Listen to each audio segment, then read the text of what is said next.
Y continuamos con la información. En las últimas horas oficializaron la extensión del programa Precios Máximos hasta el 31 de octubre. Industriales de la alimentación piden una actualización de valores. Una noticia que es positiva para los consumidores, pero que está generando algún malestar entre los productores, los industriales, los firmantes de este acuerdo. Y le damos la bienvenida a Daniel Funes de Rioja, quien es el presidente de Copal, la instancia que nuclea a las industrias productoras de alimentos. Muy buenas noches, ¿cómo le va? ¿Qué tal? ¿Cómo le va? Un gusto en saludarla. Bueno, un gusto para nosotros también. Desde ya, gracias por la predisposición. Y lo decíamos recién, se oficializó un acuerdo que está generando algún malestar en el sector, Daniel. No, bueno, a ver, la industria de alimentos y bebidas no solamente ha respetado los precios cuidados, sino también los precios máximos que el gobierno estableció en marzo, y estoy hablando de los alimentos industrializados, desde noviembre, diciembre, no registraron incrementos, salvo en el mes de julio, un incremento del 2 al 4,5% según las categorías. Ahora bien, la inflación no la creamos nosotros, la inflación es un proceso que vive la Argentina. Quienes producen en la Argentina se ven impactados por la variación del tipo de cambio, hablo del tipo de cambio oficial, desde diciembre hasta ahora un 23%. La variación del precio de las materias primas, el costo varía del 29 al 42% e impacta nuestros costos. Los costos de logística, que los convenios colectivos de la actividad de transporte más el aumento del combustible impactan del 14 al 23%. El tema de los salarios, que este año se han movido por paritarias de un orden del 20 al 27%. Los servicios y los costos del COVID también, porque lo que debo decirle que como industria esencial hubo que implementar, y estamos muy orgullosos de haberlo hecho, protocolos de prevención, protocolos de transporte para la gente, prevención que significó aislamiento, distanciamiento, sanitización y todas las medidas consecuentes con ello, y además un ausentismo por el licenciamiento que el gobierno dispuso para los mayores de 60 años, para los que tuvieran alguna patología y para los que tenían que cuidar a sus hijos. Esto ha significado un promedio de que en más del 25% de las empresas hay licenciamientos superiores al 20% de la dotación. Esto tiene un impacto evidentemente en los costos.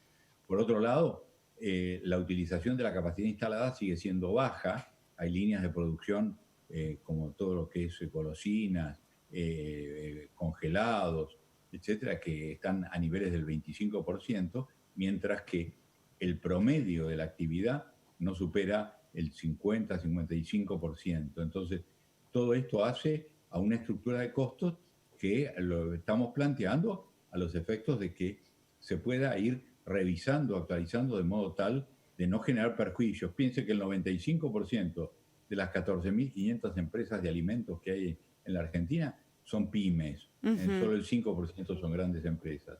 Ahora, si usted mira los balances en la Bolsa de Comercio de las grandes empresas, hace 3 años, la recesión del 18 y 19 y evidentemente la pandemia ahora, han impactado en pérdidas importantes. Así que lo que se busca es un reconocimiento de esa estructura de costos para facilitar seguir siendo productores de alimentos para el país y para exportar, y además ser competitivos desde el punto de vista de la estructura de costos. Daniel, entonces, a partir de esta estructura de costos, ¿en cuánto debería actualizarse el programa de precios máximos para que quede contemplado todo esto que usted describía recién?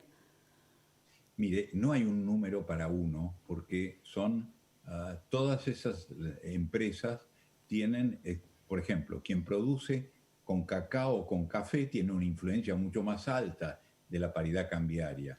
Quien tiene mucha mano de obra intensiva tiene más incidencia de salarios.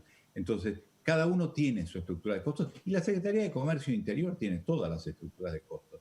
Por ende, acá no es que pidamos tanto por ciento para todo el mundo, sino que se vea en función de la estructura de costos. Estamos hablando de costos, no estamos hablando de ganancias, de utilidad, de márgenes, sino de estructura de costos, y que se contemple y se le dé la secuencia, el gradualismo que permita llegar a puntos de equilibrio y no a situaciones, como le digo, de pérdida. Pero no quiero dar un número porque no hay un número. Está bien. Hay cada número para cada empresa y para cada producto. ¿Ha mejorado la situación en cuanto a volumen de venta de los productores de la industria alimenticia? Porque los números de las ventas en supermercados, en almacenes, hablan de subas. ¿Ustedes están sintiendo ese impacto como uno de los únicos rubros que pudo haber crecido en esta pandemia? Ciertos productos, digamos los de consumo muy masivo. Por ejemplo, todo lo que es las empresas que producen para canales de venta cerradas o reducidas, hoteles, cafeterías, restaurantes, esos evidentemente están en una situación delicada. Claro. Los que producen fideos, harina, arroz, yerba, lácteos, evidentemente tienen más mercado, pero vuelvo a hablar del 50-55% de la producción. Tan es así que el 37% de las empresas, esto es una encuesta hecha por la Unión Industrial Argentina, de alimentación y bebida, no pudieron pagar los impuestos nacionales. El 29% no pudieron pagar los provinciales, el 22% no pudo pagar en fecha de sueldo anual complementario a fin de junio, y el 12% ha pedido prórroga de pago a proveedores, mientras que más del 10% de los cheques son rechazados para el 30% de las empresas de la actividad, con lo cual, o alargaron plazos. Es decir, hay problemas de constitución de capital de trabajo, hay problemas de acceso al crédito, porque vienen con créditos en el año 2018 y 2019 a tasas elevadísimas, con lo cual están en situaciones complejas. Así que diríamos que venía enero y febrero, hubo un pequeño repunte, pero bueno, después vino el COVID, hay que entender el rol, lo hemos asumido. Usted ve que no ha habido quiebres de stock, se han cubierto los problemas, aún con muchos problemas logísticos, por barreras en las propias provincias y etcétera, cada uno cuidando que no entre o que no pueda entrar el contagio, pero hay 270.000 puestos de venta en todo el país que han sido atendidos. En este contexto, la demanda es moderada y hay muchos sectores en que demanda todavía no existe, pero tenemos confianza y optimismo para el futuro, pero queremos que se contemple nuestra realidad, que no es una realidad ni especulativa, ni somos nosotros los que creamos la inflación, sino que porque hay inflación, hay incremento de costos y de alguna manera esos costos, entendemos, tienen que ser contemplados. Están recibiendo el ATP. ¿Cómo impacta el ATP y si pueden prescindir de esta herramienta, Daniel? Pocos, y le digo por qué. Porque una de las condiciones que se puso en el ATP es que uno no podía tener una variación de facturación de más del 5%.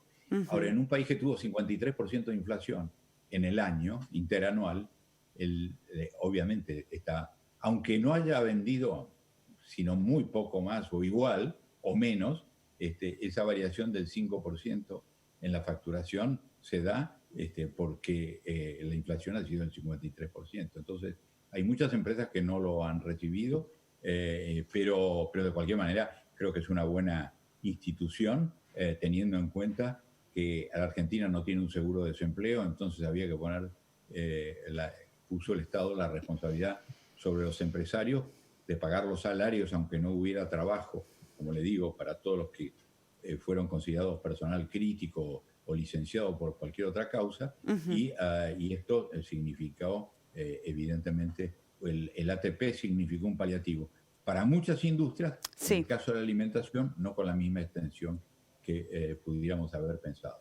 Bueno, por último, Daniel, brevemente para cerrar, consultarles si van a poder cumplir con la extensión del programa Precios Máximos. ¿Cómo ve el panorama?